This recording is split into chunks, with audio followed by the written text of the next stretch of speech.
1985年6月25日，南国选手伫美国加州国际乒乓邀请赛拍败世界排名第1的中国队，选手、教练甲在场的观众拢真激动。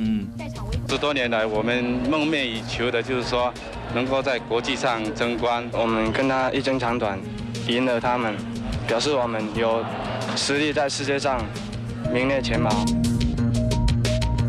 1988年6月25日，台北市的铁路地下化完工举行通车典礼。咱国的交通运输系统进入新的时代。当时交通部长郭南宏甲官员为台北车头全新的地下月台，即自强号为华山站到艋舺站。